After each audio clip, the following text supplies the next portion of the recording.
Now before we get into the video, I do want to say a massive thank you to today's video sponsors, and once again that is jerseyfifa.com. They really do help keep the content on this channel going, and they even sent me a free shirt which you can see on screen here. And as you can see, I got the new Manchester United home kit, and genuinely the kit really is top quality. I highly recommend their products. So make sure to get in a link in the description down below, and now if you use code jerseyfifa at checkout, you'll get 10% off your order. You get a great football shirt and you help support the channel, which I really do appreciate massively. So by now we all know that Pep Guardiola is one of the greatest managers of all time, and by continuing to stay at Manchester City he is building a real dynasty. But for that to happen they need to keep winning trophies. So how can they do that this year? Well, let's start by going through City's starting 11 this season, and starting in goal, Ederson is definitely going to be the first choice again this year, and as ever his ability on the ball is what will really make him key for this team. Moving into the defence, and we'll start at left back, where I think for now Cancelo will be starting. Now that might change if City brings someone else in on a transfer, but for now Cancelo will be a key player on the left of the defence. Alongside him at left centre back, I think we will see Laporte starting once again this season, and personally I think he is a really impressive player that has been going under the radar a little bit, but this could really be his year to shine. Completing the centre-back partnership will most likely be Ruben Dias, whose leadership traits as well as his mentality will be just as important to the City team as what his technical abilities are. He is a true leader in this side. So completing defence, I think it will be Kyle Walker at right back during the early stages of the season, and with City often committing so many players forward, his defensive recovery pace may well be needed to bail the team out. Now to be fair, there will be an element of protection for the defence from the midfield and Rodri in particular, who most likely will sit just in front of the backline, making him crucial both on the ball and out of possession as well. Another player who is set for a key role in the midfield yet again is Bernardo Silva, and as we'll see a little bit later on in the video, he may well be key for any Manchester City success. Without doubt he will be a regular starter. Another almost guaranteed starter is Kevin De Bruyne, and to be honest right now I think the starting midfielders are quite predictable, as is the fact that Kevin De Bruyne will likely provide a massive attacking outlet for his team. As a result of the pure quality in the rest of the team, the forwards should be able to see plenty of the ball, something that Jack Grealish on the left wing is really going to benefit from, and I think it could finally be his year to push on. Now a player that has already established himself in the starting 11 is Riyad Mahrez, and with the recent sale of Raheem Sterling, I am extremely confident that Mahrez is going to be seeing a lot of game time again this season.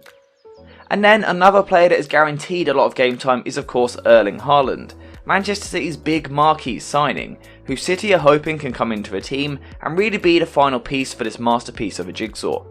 Now this starting 11 is just based off of my assumptions at the moment, as is the shape, but to be fair, considering it's Guardiola in charge, it's pretty likely that we're going to be seeing either a 4-3-3 or a 4-2-3-1. Now City's starting 11 is a little bit hard to predict simply because there is so much quality in the squad, but that is obviously what Guardiola wants, and it also makes it a little bit tricky to figure out how they're going to set up this season.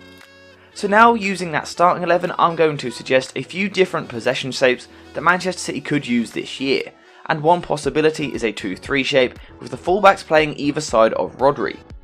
Now the good thing about this shape is that it is extremely flexible, meaning that with a slight tweak it could easily turn into more of a 3-2 shape, simply by dropping Walker deeper and moving Cancelo a little more central in the middle.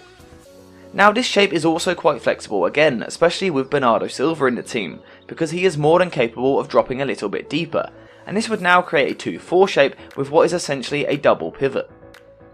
And then finally the other option is more of a 3-1 shape, where Rodri drops deeper in between the two centre backs whilst Cancelo plays as a pivot in midfield, a shape that we have seen glimpses of at times in pre-season. Now as we can see there are various options for Guardiola, and to be fair with the ability of this squad, we could actually see all of these shapes in one game. However, for now I don't think Pep will change and it will be a 2-4. If this is the case, then Bernardo Silva will be one of the most important players in the team like last season, where he really started to display this ability to occasionally drop deeper in order to help Rodri move the ball through the thirds.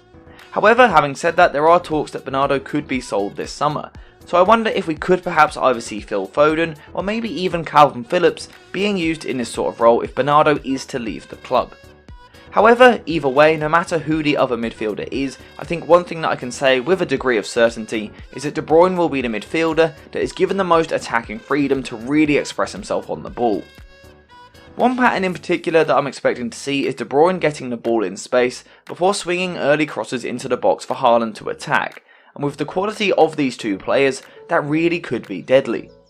Whilst De Bruyne will be the main source of creativity through the centre, most of the creativity out wide will come from the two wingers, and as we saw last season, I think both of the wingers will be asked to hold quite a wide position. As I was saying at the start of the video, I do think it will be Grealish playing this role on the left. He has now had this season to adapt and settle in at the club, and I think now he is really ready to kick on and prove himself as a top player. In a way, I think the same can be said for Mahrez as well. Now, he has already made himself a starter, however his performances never really seem to get noticed. Perhaps this season could be the year that changes for him. Now, whilst it will mainly be the wingers holding these wide positions, there will also be scenarios when the fullbacks do it instead. Both wingers like to cut inside, and this will create the potential for overlapping runs from the fullbacks out wide. With all of this put together, I do think we will see City setting up in what will essentially become a 2-4-1-3 shape. However, what is important to remember is that this isn't rigid, and the players will be given freedom. The most important thing is that zones are occupied, and this is what makes Pep so special. Most managers split the pitch into 18 zones, however Guardiola does things a little bit differently, and that is why Pep will use this shape. If I am right with this, then there will be a few really key players, and one of those will be João Cancelo. We know he is one of the most gifted players in the Premier League, with the ability to play different positions. That is why he will be key. The same can be said for Bernardo as well, and I think it will be his ability to drop deep and then progress the ball from there which will make him so important. We saw it last year, and I'm pretty sure that we are now going to be seeing it yet again. Again, this also applies to Kevin De Bruyne as well, but rather than his versatility, it will be his pure attacking ability which is important. If he has a good season, then he should become City's main creative outlet this year. This freedom for the midfielders to explore and create will only be possible because of the wingers.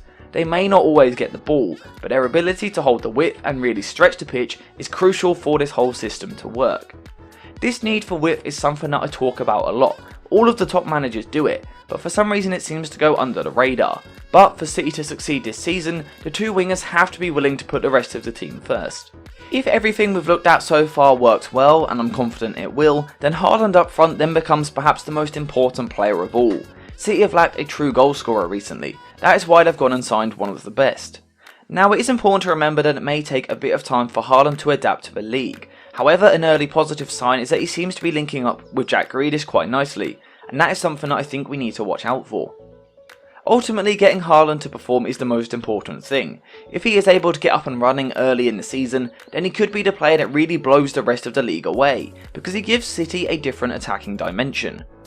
Ultimately, Haaland could be the perfect player to stand in the box to finish chances, but he could also be huge on the counter-attack as well, and at times in pre-season we have seen City playing a little bit more direct, and I think we'll see it more. Now, obviously Haaland isn't the only player that is meant to make the move to City. Cucurella is still rumoured to be joining the club, whilst Calvin Phillips has of course already completed his move slightly earlier on in the summer transfer window. These signings plus some of the players that City already have means that Guardiola once again has one of the most stacked squads we've ever seen, and that's exactly why I'm confident that City will be able to compete on all fronts once again. The question ultimately is, what will they win at the end of the season? Personally, I think it's fair to assume that City are going to be right up there as one of the very best teams in Europe once again. It's just whether or not they can get themselves over that final hurdle. That will probably come down to Guardiola. We know how brilliant he is as a manager, but it's important that he gets it right in the big moments this season. That could be what makes the difference. But that is all I have time for today, so let me know what you think in the comments down below. How well will City do this season? Thank you guys for watching, and I'll see you in the next one.